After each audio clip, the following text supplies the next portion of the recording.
career I intend to pursue in high school is a police officer. As a kid, I always loved when police officers get into scenes because it looks so cool. And as I got older, I realized that a police officer has been like something I wanted to pursue since I was young. So now I'm trying to fulfill that dream to become a police officer. And yeah, um, becoming a police officer is you have. I feel like you have to be in a good mindset to become a police officer. Meaning that is you have to be very responsible in your ways. And I have grown to become responsible through school wise, which through 10th grade, through ninth through 12th grade, going through those years, I have learned what responsibility is by handling my own work um,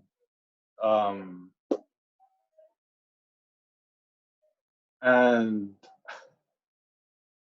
basically just going throughout high school, trying to manage my own work and have to be responsible for doing that and managing coming home to a big family and kind of like getting my work together and getting it all done and turning it in the next day. I am determined to get things done. If I want to get something done, I am determined to get it done.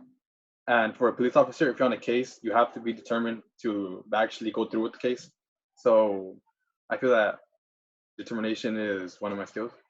I know how to do CPR. I feel like if I pull up on the scene and there's someone on the floor in need of help immediately, I feel like CPR could help me. The junior lifeguard has taught me how to do CPR, and it has taught me a bunch of other various things that will be helpful.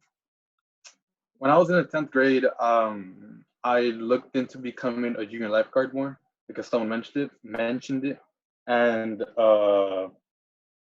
that's really stuck on with me through high school. Since junior year, I kind of became one, and a specific moment in high school when I knew that I wanted to continue to becoming a police officer was probably when I was on one of the Chromebooks and I searched up police officer obstacle course, just the general physical needs that you need to become a police officer. And as I was watching it, it looked very easy, and I thought to myself, if I could do this, if I could just pass this obstacle course, I could become a police officer. So, and it was around my junior year that I noticed that, and I started kind of training a lot more to make sure I'm in the physical condition to become one and to actually get through with the obstacle course. I have. Ninth grade, I was really shy. I was that typical shy kid that didn't want to talk to anyone. I just I I just can't talk to anyone during ninth grade. It was really hard for me. But as I grew through 10th and 11th and 12th grade, I managed to talk to people more in 11th grade by just knowing that police officers, they have to, like, when on the scene, they have to ask questions, they have to ask people if they're okay. And so I started talking to a lot of people more, which kind of grew in my skills to communication. In my opinion, investigating the world is helping your community, going around your community, seeing if there's any help that you can do. And one way I investigated the world was in 11th grade when we had to do a take action project for English. And I reached out to, well, our subject first was to get the equal act right for LGBT people, to get the equal act law just passed. And by doing that, I had to create a hashtag saying hashtag equal rights. And in order for me to get the hashtag going on, I had to communicate to a lot of people saying like, hey, my name is Derek Rodriguez. I'm from the school. I'm currently doing a project trying to get the Equal Act Right law passed. Can you help, spread this hashtag around? And I talked to many different people. And I feel like that's one way how I investigated the world because I kind of looked around in my community for people that could help out. And yeah, throughout high school, uh, I made tons of friends, but in order to become the friends, I had to talk to them.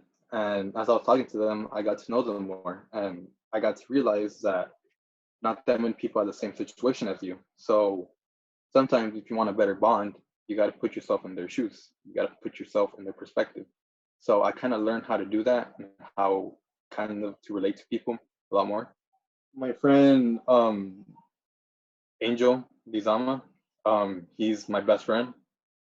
I knew him since uh, first grade, and he sees life as a whole different meaning. Like it's it's an amazing meaning that I don't know how to put into words, but he's so confident in life that it's just amazing, which got me thinking about life as in a good way, as how life is amazing and how it should just be cherished.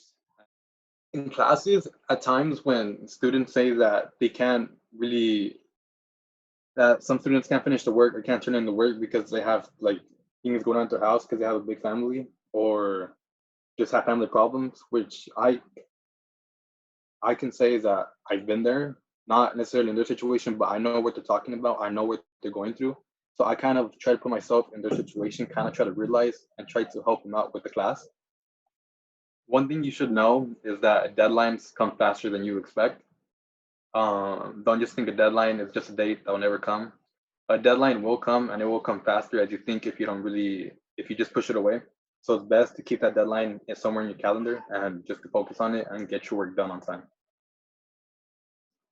The advice that I have for faculty is to a student could be going through some things and it's best to kind of if you see it to talk to them and let them know that you're there for them because I feel like that'll really help out the student thought and it could potentially create a bond. I was in FCA and say if I didn't like because I was a leader at fellow Christian athletes and he was like the main supervisor. So if I didn't look as if I was having a good day, he'll come talk to me, saying like, "Hey, are you okay? If there's is there anything bothering you?" It made me realize that um, well, a big difference that really like kind of hit me was that teachers are actually there for you. They're just not people that just give you work and just tend to torture you.